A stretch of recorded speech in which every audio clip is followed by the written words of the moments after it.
1947 में हिंदुस्तान की तकसीम के बाद भारत के हिंदू लीडरों ने वक्ती तौर पर अक़लियतों की हमदर्दियां लेने की खातिर नारा लगाया था कि भारत का कोई सरकारी मजहब नहीं होगा।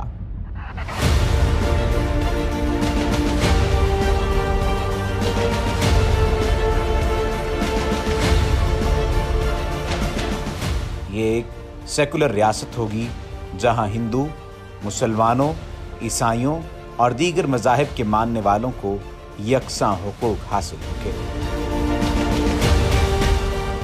अपने इस दावे और नारे को सच साबित करने की खातिर आइन में भी भारत को सेकुलर स्टेट करार दे दिया गया,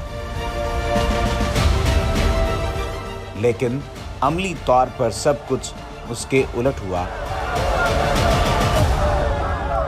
और भारत में मुसलमानों और दीगर अक़लियतों को मुतअस्सिब हिंदुओं की तरफ से रोज़े अव्वल से ही इम्तियाज।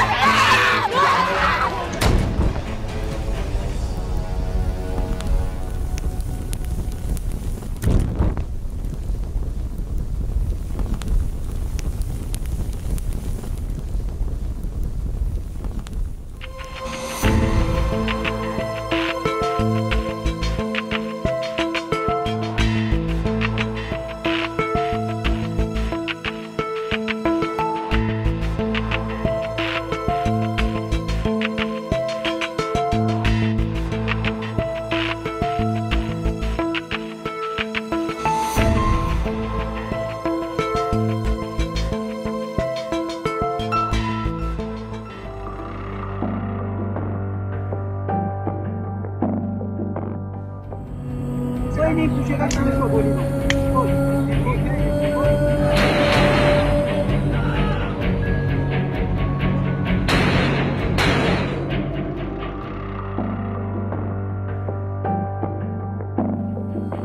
मुसलमान हमारे देश की लड़कियों को जिस तरीके से खराब कर रहे हैं, उनको बचाने के लिए हम उनकी रक्षा के लिए इस तलवार को चलाना चाहते हैं। 133 करोड़ की आबादी वाला भारत महिलाओं के लिए दुनिया का सबसे खतरनाक देश है।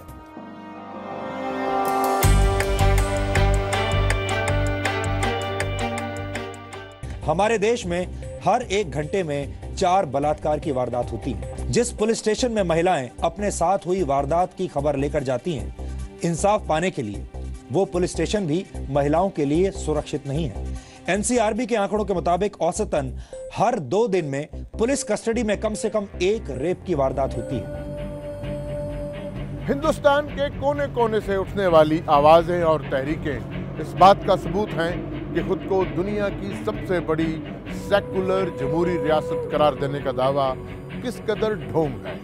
आज हम इन्वेस्टिगेट्स में हम आपको दिखाने जा रहे हैं नरेंद्र मोदी और बॉलीवुड के चमकते हिंदुस्तान में किस तरह अक़लियतों की नस्लकशी का सिलसिला जारी है। भारत के आइन को आमतौर पर सेकुलर आइन करार दिया जाता है। इसकी सेकुलर हैसियत को जांचने के लिए यही काफ़ी है कि इसके आइन के गैर मुतनाज़े मेमार डॉक्टर अम्बेडकर, जो एक हिंदू ख़ानदान में पैदा हुए, उन्होंने एतराफ़ किया, मैं हिंदू की हैसियत से पैदा तो हो गया इसलिए कि पैदाइश पर मेरा बस नहीं चलता था, मगर हिंदू की हैसियत से हरगिज़ नहीं मरना चाहूँगा। डॉक्टर अम्बेडकर आखिरी उम्र में हिंदू मत छोड़कर बुद्ध मत के पैरोकार हो गए थे।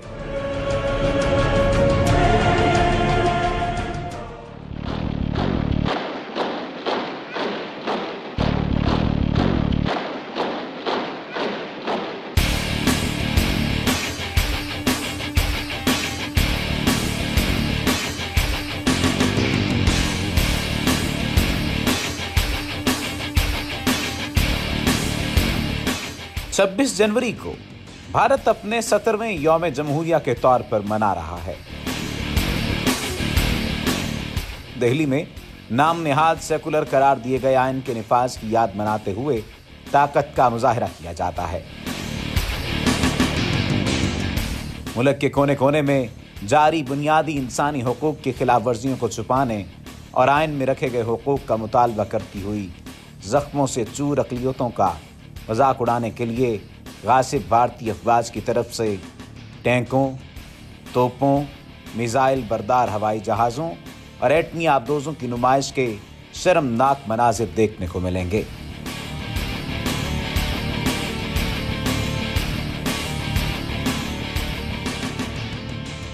जमहूरियत पूरे एक माइंडसेट का नाम है। किस तरह आप तमाम लोगों को साथ लेकर चलते हैं, उसमें अक़लियती भी शामिल हैं, उसमें ख़वातीन भी शामिल हैं, उसमें जो भी वल्नरेबल कम्युनिटीज़ हैं वो सब शामिल हैं। तो जब तक भारत इस जोम से नहीं निकलेगा कि वो अपने आप को कहता रहे कि मैं बहुत बड़ी जमहूरियत हूँ, ये हूँ, वो हूँ, लेकिन असल मसाइल तो वहाँ मौजूद हैं। उनको सोचना चाहिए कि यौम जमहूरिया के ऊपर वो तमाम अहद की तजदीद करें जिससे यकीनी तौर पे हिंदुस्तान एक बेहतर मुल्क बने, ना कि कैसा हिंदुस्तान जो कुछ अनकरीब जो है बिखर जाए। वो अपना ये भी ढंढोरा पीटता रहे कि वो एक जमहूरी मुल्क है, लेकिन जहाँ तक अक़लियतों का ताल्लुक़ है और ख़ास तौर पर कश्मीर का, वो बिल्कुल तमाम जमहूरी तो छोड़ें, इंसानी इक़दार के ख़िलाफ़ है। भारत की जो जमहूरियत है, जो ढोंग रचाया जाता है कि भारत बिगेस्ट डेमोक्रेसी, असल में वो फस्ताई हुकूमत है। वो उसके लबादे में उन्होंने जो ह्यूमन राइट्स की वायलेशन जिस तरीके से कर रहे हैं और मिनॉरिटीज़ को जिस तरीके से क्रश करने की कोशिश कर रहे हैं, गाय के मसले पे आप देख लें, छोटे छोटे ख़वातीन के मसले पे देख लें, तो जिस तरीके से वहाँ पे ऑपरेशन है, वो साबित करती है कि ये जमहूरियत नहीं है बल्कि ये एक फस्ताई हुकूमत है। सबका साथ, सबका विकास जैसे दोगले और हिंदुता के खूनी हथियारों से लैस नारे के साथ भारतीय वज़ीर-ए-आज़म नरेंद्र मोदी जनूबी एशिया में बसे मुसलमानों, बुद्ध मत के पैरोकारों, ईसाइयों, सिखों और दीगर मज़ाहिब के मानने वालों को सेकुलर करार दिए गए भारतीय आइन की ओट में से धमकी आमेज लहजे में बताएगा कि कहने को हम सेकुलर जमहूरियत के अलमबरदार हैं, लेकिन हम असल में हिंदू भारत में बसी अक़लियतों को जिंदा रहने का हक देने के लिए तैयार नहीं। मुसलमान तो इस देश के अंदर रहना नहीं चाहिए। उन्होंने जनसंख्या के आधार पर देश का बंटवारा कर लिया, तो फिर यहाँ इस देश के अंदर रहने की क्या आवश्यकता थी? फिर उनको अलग भूभाग दे दिया गया, बांग्लादेश या पाकिस्तान जाएं, यहाँ क्या काम है उनका? अक़वाम मुत्तहिदा के इदारा बराए इंसानी हुकूक की रिपोर्ट के मुताबिक भारत कश्मीर में मुसलमानों का कत्लेआम कर रहा है। मुहतरम सदर और मुअज़्ज़ज़ ख़वातीन और हज़रात, मैं अब इन अहदाफ से ज़रा आगे चलता हूँ और इख्तिताम से पहले हम सब करारदाद जमा कराने पर मुत्तफ़िक हो जाएँ, इसका मकसद बयान करता हूँ। बड़ी तादाद में ज़्यादती के केसेस जिनकी अक़वाम मुत्तहिदा ने तहक़ीक़ करनी है। मैं अपनी रियासत जम्मू और कश्मीर, जिस पर इंडिया ने 1947 में कश्मीरियों की मर्ज़ी के ख़िलाफ़ कब्ज़ा किया हुआ है, भारतीय अफ़वाज ने 10,000 से ज़ायद ख़वातीन को ज़्यादती का शिकार किया।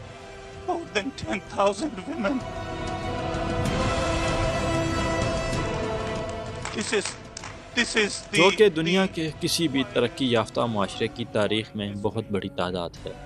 मैं आज करारदाद पेश करना चाहता हूँ जो कि ख़वातीन के साथ होने वाले इन जराइम की किसी भी बैनुल अक़वामी इदारे से तहक़ीक़ करवाए, बेशमूल IHRC के वो ख़वातीन को तहफ़्फ़ुज़ फ़राहम करें ताकि वो इज़्ज़त और एहतराम से ज़िंदगी गुजार सकें जैसे बाकी दुनिया की ख़वातीन गुजार रही हैं। With respect and dignity to the women of this world.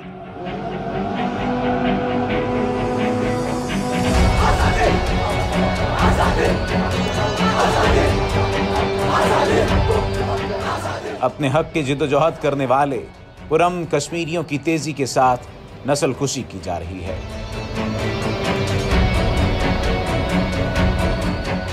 यूरोपीय यूनियन की कमेटी बराए इंसानी हुकूक जम्मू कश्मीर को दुनिया की हसीन तरीन जेल करार दे चुकी है। यूरोपियन यूनियन की जो पार्लियामेंट्री रिपोर्ट है कमेटी की, उसने कहा था Kashmir is the most beautiful prison on earth. दुनिया भर में इंसानी हुकूक के लिए काम करने वाली तंजीमें जम्मू और कश्मीर में भारतीय सिक्योरिटी फोर्सेस के जराइम की मजम्मत कर रही हैं।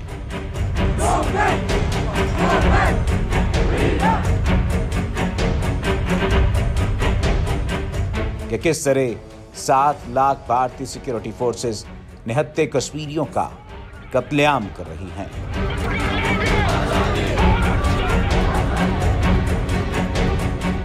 एम्नेस्टी इंटरनेशनल की रिपोर्ट के मुताबिक भारतीय सिक्योरिटी फोर्सेस ने 1989 से 2018 के वक्त तक मकबूजा जम्मू कश्मीर में मजमूई तौर पर 94,900 अफराद को शहीद किया।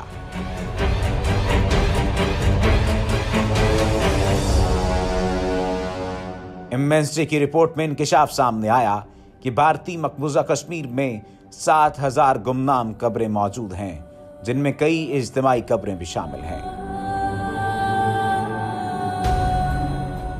ये तमाम अफराद भारतीय सिक्योरिटी फोर्सेस के हाथों मारे गए।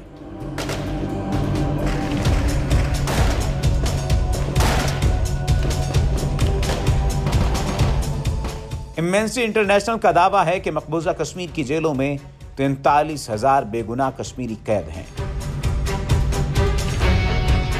जिनको मुकदमा चलाए बगैर कैद किया गया है। भारत जो है वो आज़ाद हुआ, उसने यहाँ के लोगों को महकूम कर दिया है। मकबूजा कश्मीर के लोगों को सिर्फ महकूम नहीं किया, बल्कि उनकी आवाज़ को दबाने की कोशिश की है। वहाँ असल जमहूरियत नहीं है। जो अक़वाम मुत्तहिदा का रेफरेंडम था उसे मुस्तरद किया है और तमाम जमहूरी अक़दार को पामाल कर दिया है मकबूजा कश्मीर में। ह्यूमन राइट्स कमिश्नर की रिपोर्ट पिछले साल जून में आई। हम तो कहते रहते थे कि बड़ा जुल्म हो रहा है। अभी UN ने ये इस पे एक मुकम्मल रिपोर्ट दी जिसमें पूरी लिस्ट है कि क्या क्या जुल्म तोड़े जा रहे हैं वहाँ पे।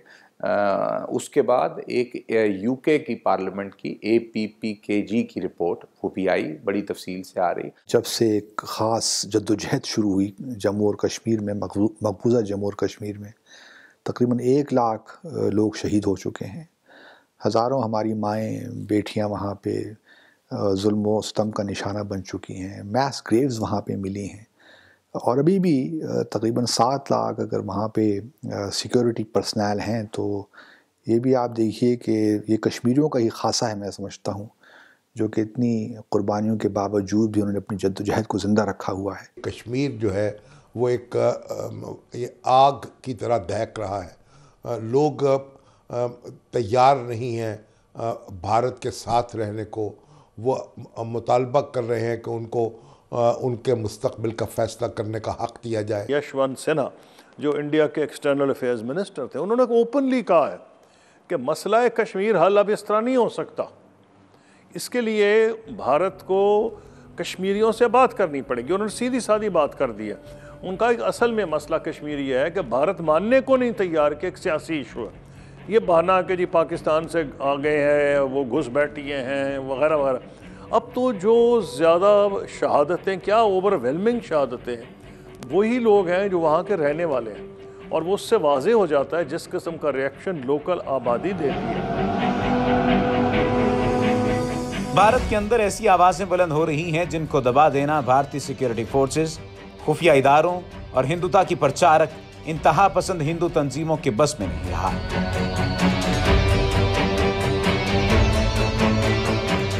मारूफ भारतीय अखबार नवीस और अदीब खुशवंत सिंह ने लिखा, भारत के टुकड़े टुकड़े हो जाएंगे। पाकिस्तान या दुनिया का कोई भी मुल्क भारत को तबाह नहीं करेगा, बल्कि ये अपने आप ही तासुबाना रवैयों की बदौलत खुदकुशी का इर्तिकाब करेगा।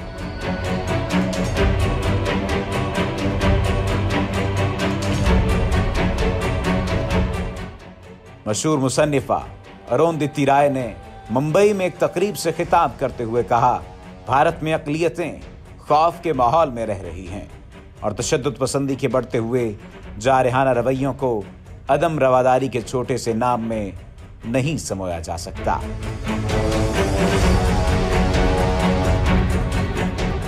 As Ambedkar said, to the untouchables, Hinduism is a veritable chamber of horrors.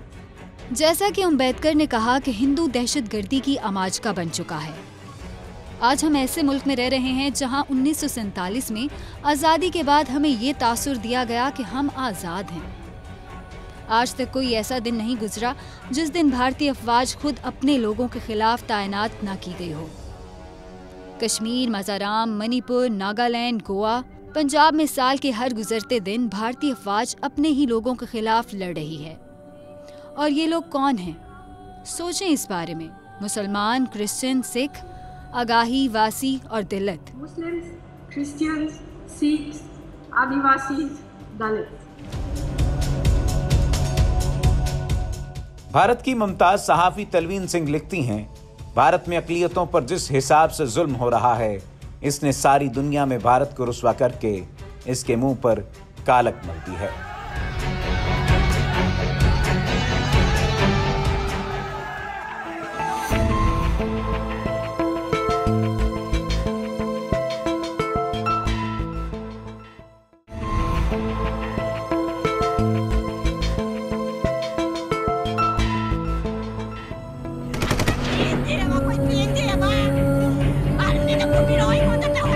Bharat ने 1958 में AFSPA armed forces special powers act के नाम से एक काला कानून नाफिज किया, जिसका मकसद फौज को खुसूसी और लामहदूद इख्तियारात देकर अलहदगी पसंद रुझानात को दबाना था। इसके तहत एक आम सिपाही को यह इख्तियार दे दिया गया कि वो किसी भी शख्स को गद्दार करार देकर इसे कत्ल कर सकता है। इस कानून का भयानक अंदाज में इस्तेमाल किया गया और कश्मीर, मणिपुरा, आसाम और दीगर रियासतों में न सिर्फ अलहदगी पसंदों बल्कि आम शहरियों के खून से भी होली खेली गई।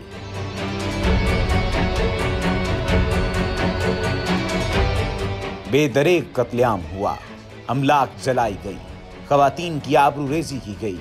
गरज भारतीय फौज ने इस काले कानून की आड़ में हर जायज़ो नाजायज जरिया और जुल्म जबर के तमाम हरबे इस्तेमाल कर डाले। इसका नतीजा ये निकला कि अलहदगी पसंद तहरीकों में मजीद तेजी आती गई और उनकी तादाद में इजाफा हुआ। भारत में देखा जाए तो बहुत से इलाके ऐसे हैं जहां जमहूरियत खाली नाम का है और आपको वहाँ पर इजाज़त ही नहीं है नॉर्मल आदमी को वहाँ जाने के लिए। और एट द मोमेंट भारत के अंदर 17 इंसरेक्शंस अभी हो रहे हैं। यहाँ पर पाकिस्तान में लोगों को ये नहीं पता, पाकिस्तान के ऊपर क्योंकि प्रोपेगेंडा होता है इस्लामिक टेररिज्म वगैरह की, तो ये नहीं पता कि ओनली 17% जो वहाँ पर टेररिस्ट एक्टिविटी है वो है इस्लामिक पर आप कर सकते हैं। 70% वो नक्सल करते हैं, नक्सलाइट। ठीक है, नक्सलाइट जो हैं वो 17 इनके स्टेट्स में हैं और जो जिनका वो है कि कम्युनिस्ट रजीम वगैरह किसके खिलाफ जाएं, तो ये आई मीन एक बोलते ना एक उनकी जंग चली हुई और ये जंग की वजह से बहुत से इलाकों में भारत आपको टूरिस्ट को परमिट नहीं करता है। भारत जिसके बारे में कहा जाता था कि वो तो एक बहुत बड़ी जमहूरियत है, आज वहाँ भी इतनी यानी ब्रेजनली दीदा दलेरी से लोगों के हकूक की खिलाफ वर्जी हो रही है, तो मेरा ख्याल है कि दुनिया को इसके ऊपर नजर डालने की जरूरत है।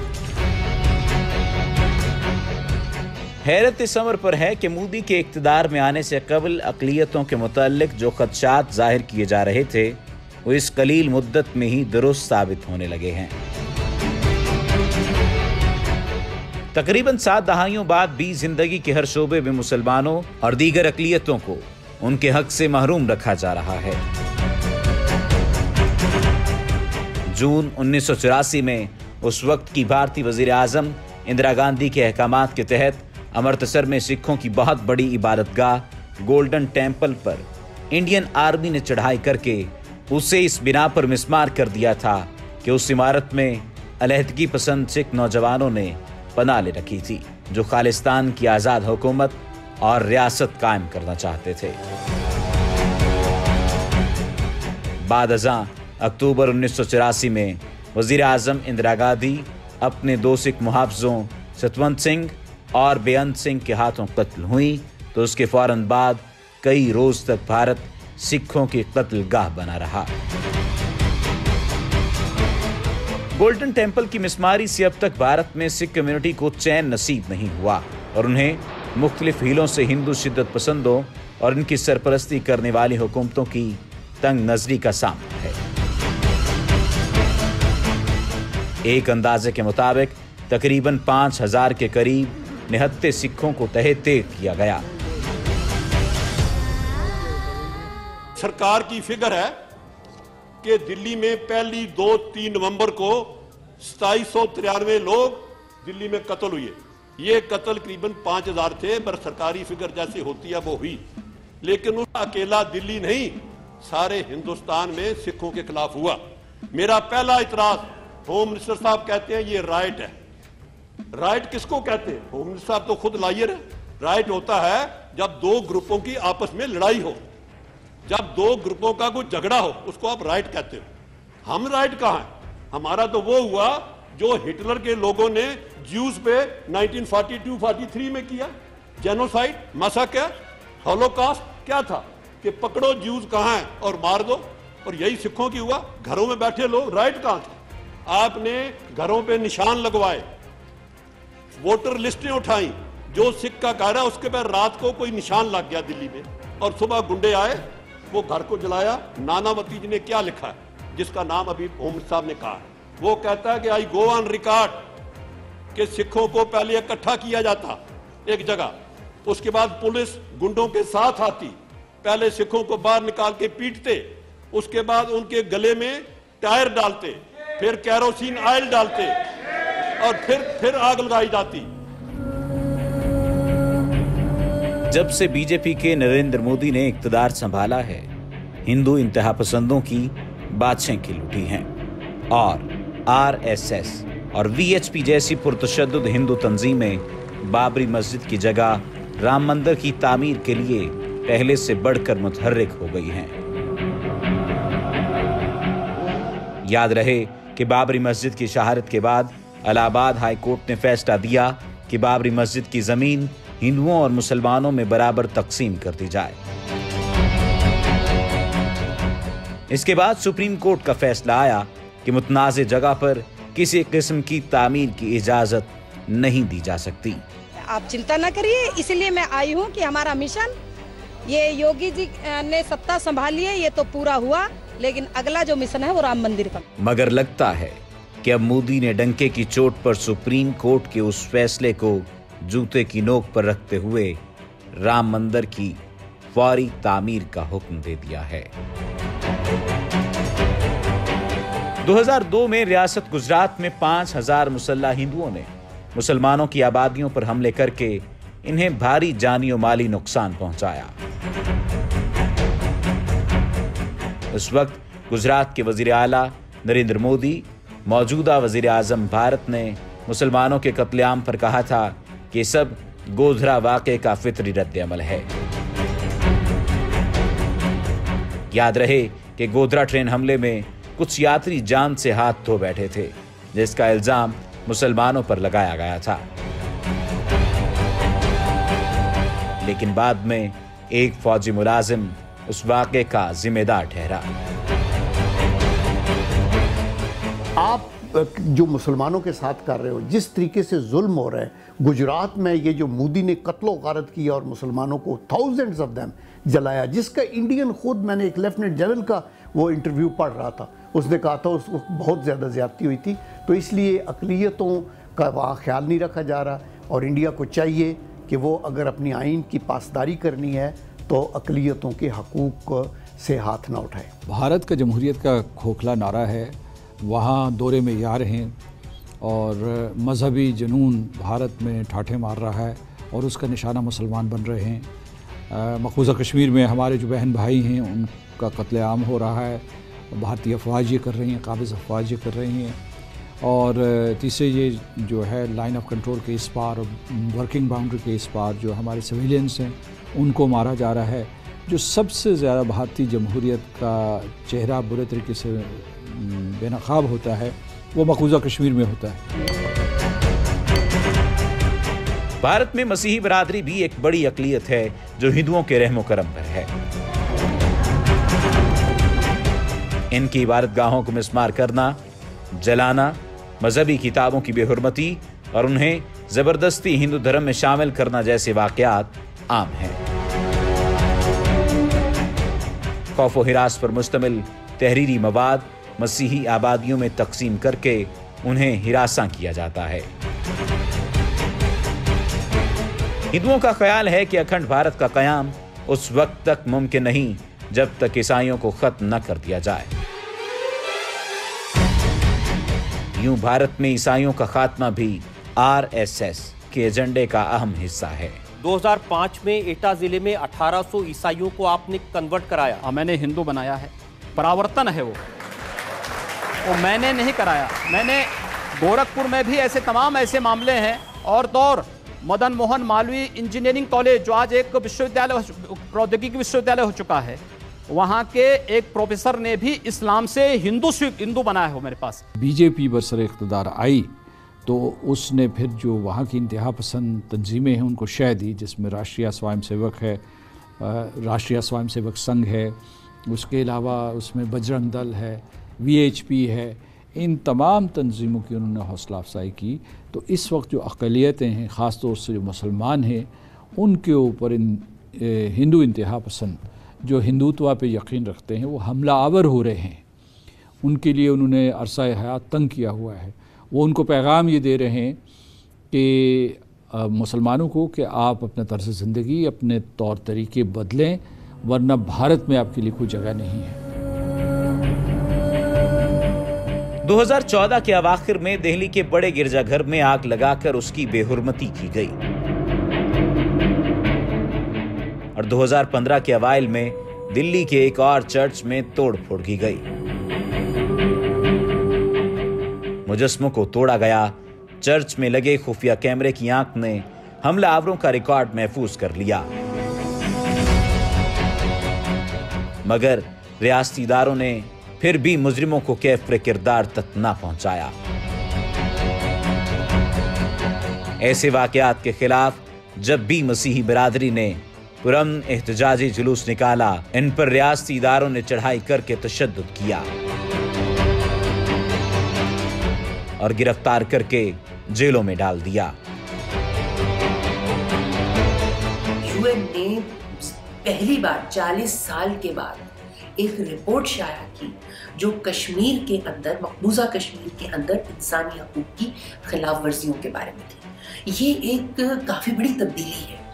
और इसी तरह से आप ये देखिए कि गुज़िश्ता एक साल के अंदर तकरीबन 5 से 10 मज़ामीन लिखे जा चुके हैं न्यूयॉर्क टाइम्स और वाशिंगटन पोस्ट में, जो कि हिंदुस्तान में इंसानी हकूक़ की खिलाफ वर्जियों, हिंदुस्तानी हुकूमत की तरफ से इंसानी हकूक़ की खिलाफ वर्जियों के खिलाफ है। भारत में तो एक मुनज़्ज़म तरीक़े से अक़लियतों को जो है वो उनको ऐसा ख़त्म किया जा रहा है। मैं तो यहाँ तक कहूँगा जिस तरह सिखों के साथ रवैये हैं उनके, मुसलमानों के साथ, दलित्स के साथ, बल्कि क्रिश्चियंस के साथ भी, ख़ास तौर पे अगर आप थोड़ा सा हिंदी बेल्ट जो है, काउ बेल्ट, वहाँ पे तो बहुत ज़्यादा मसाइल हैं इस किस्म के। इन तमाम मज़ाहिब के खिलाफ हिंदुओं की मुतअस्सिबाना कार्रवाइयों और नफरत आमेज रवैयों में खौफनाक हद तक इजाफा हुआ है। इन्हीं हालात के पेश नज़र खित्ते के तज़ियाकार मोदी सरकार को सेकुलरिज्म के लिए संगीन खतरा करार दे रहे हैं और इनके इक़दामात को सेकुलरिज्म के ताबूत में आखिरी कील के मुतरादिफ समझा जा रहा है। 4 लोग मरे, फुटपाथ पे लोग मरे, गरीब लोग मरे, ऐसा जिक्र है, जाति का जिक्र नहीं है। जाति का जिक्र होता है जब आपने ऊना में अगर 4 लोग गाड़ी से उतार के उसके दलित होने के कारण उसका कपड़ा उतार के आप उससे कोड़े से मारते हो तो जाति का जिक्र करना पड़ेगा ना। एक दूल्हा इस देश में, दुनिया में कौन सा दूल्हा बताइए आप जरा, कहीं दुनिया में इस धरती पर देखा है कि दूल्हा जो शादी करने जा रहा है वो हेलमेट लगा के जा रहा है? तो वो तो अपनी दलित पहचान के कारण ही वो सजा भुगत रहा है ना। वो तो उसको उसकी रिपोर्टिंग होती है ना, उसकी रिपोर्टिंग हम कैसे नहीं करेंगे। अभी उत्तर प्रदेश में एक सवर्ण समाज के लोगों ने कहा कि दलितों की वहाँ बारात नहीं निकलेगी। तो ये मानसिकता तो है ना, तो उस मानसिकता में एक शब्द है, इस शब्द पे विचार किया जाना चाहिए। ये शब्द पे सुप्रीम कोर्ट में बहस होनी चाहिए कि क्या ये शब्द मतलब इस शब्द में खराबी है या हमारे समाज में खराबी है। तो समाज को बदलिए ना, कि समाज में ऐसा लोग कैसे ठाठ से बैठ के बारात जाने का रास्ता रोक सकते हैं।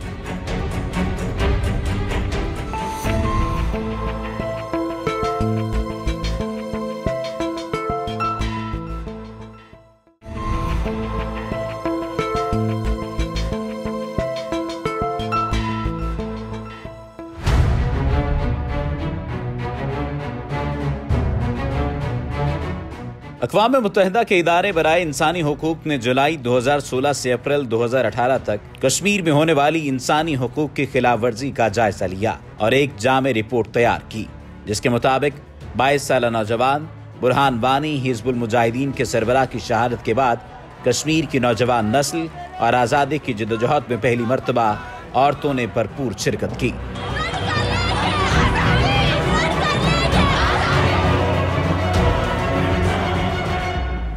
जिसमें 1980, 1990, 2008 और 2010 में होने वाले एहतजाज के मुकाबले में अफराद की तादाद 2 गुना थी। बुरहान वानी की शहादत ने कश्मीर की नौजवान नस्ल को आज़ादी के लिए नई समत मुतय्यन कर दी। माजी की निस्बत इस मर्तबा एहतजाज की क़यादत नौजवान नस्ल और औरतों ने की।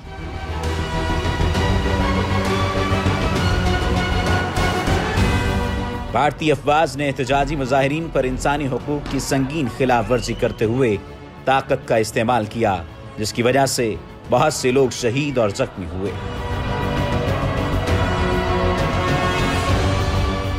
बहुत बड़े नेता वल्लभ भाई पटेल साहब के बारे में वो एक चीज़ भूल गए कि उन्होंने उस वक्त ये कहा था कि कश्मीर को छोड़ दो, कश्मीर हिंदुस्तान के साथ नहीं रखो, कश्मीर को छोड़ दो। ये आर्काइव्स में है जो उन्होंने कहा था, ये वो भूल गए।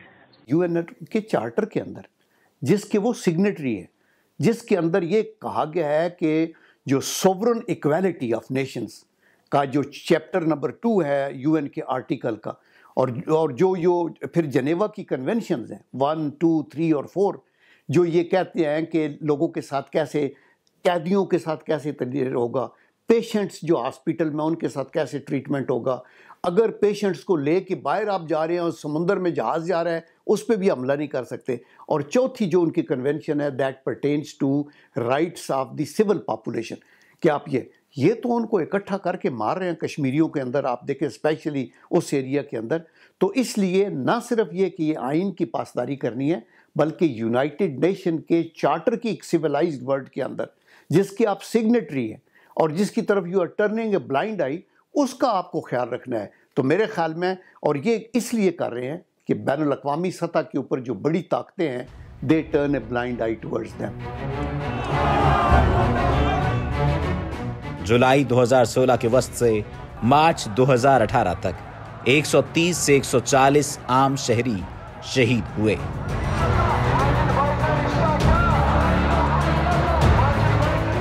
एहतजाजी मुजाहिरीन पर एहतजाज के दौरान सबसे खतरनाक हथियार जो इस्तेमाल किया गया वो पैलेट गन थी। 12 gauge pump action shot gun जो कि लोहे के बुलेट मारने के लिए इस्तेमाल की गई।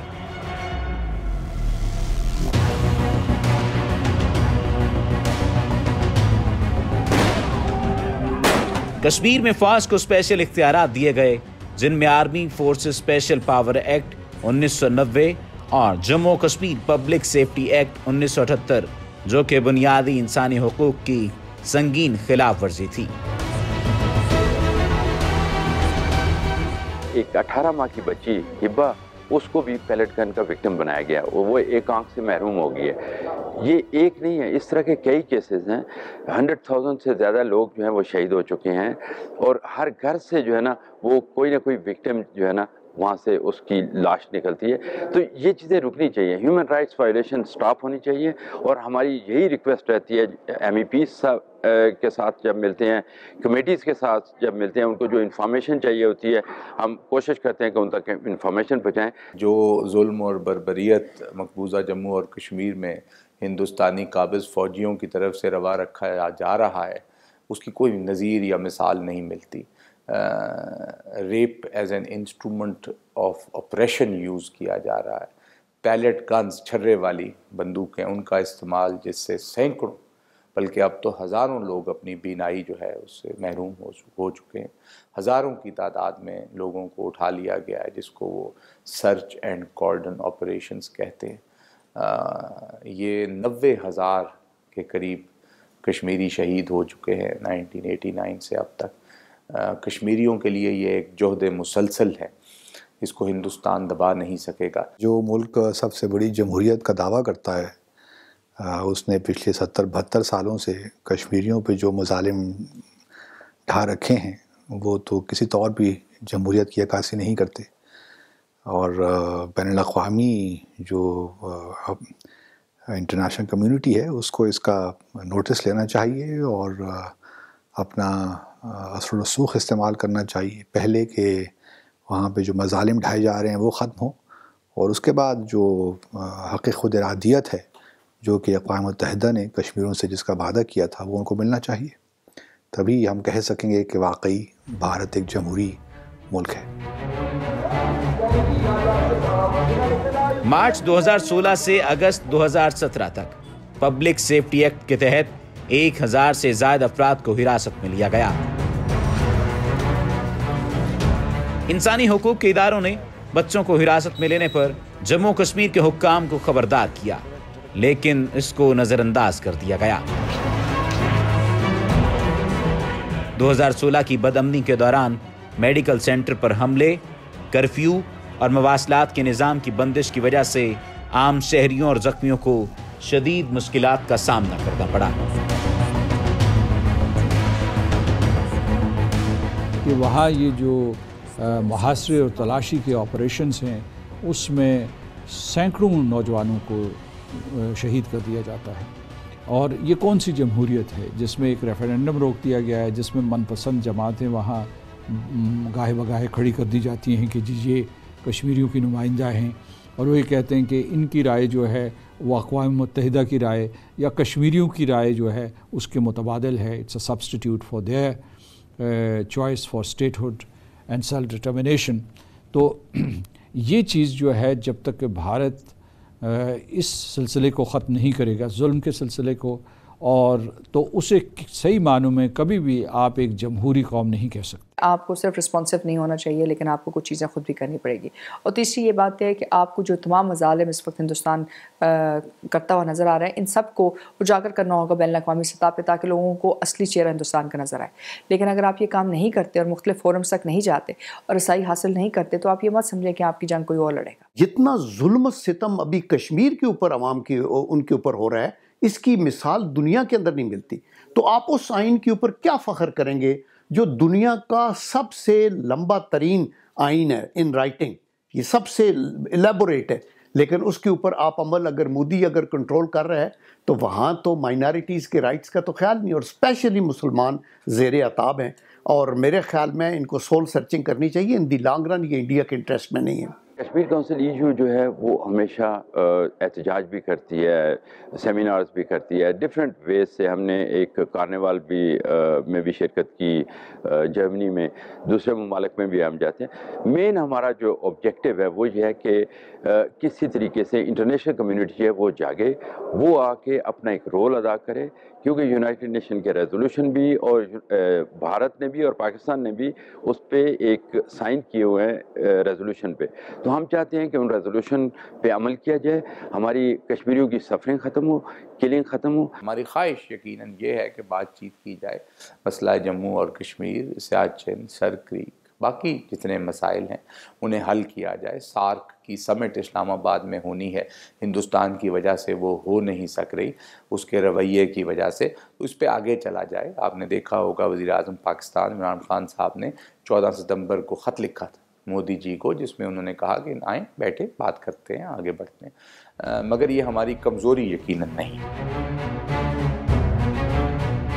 आज़ादी राय से महरूम करने के लिए सहाफ़ियों और सहाफ़ी इदारों पर हमले किए गए। सिक्योरिटी इदारों की तरफ से हिरासा होने वाली ख़वातीन की शिकायत पर हुक्काम आज़ादाना तहकीकात करने में नाकाम रहे। जम्मू कश्मीर हुकूमत के मुताबिक 2017 में 78 अफराद शहीद और 2 पुलिस एहलकार हलाक हुए। भारत अगरचे दुनिया के सामने अपने आप को एक सेकुलर रियासत के तौर पर पेश करता है, लेकिन भारत की तारीख में सेकुलरिज्म तलाश करना बहुत मुश्किल काम है।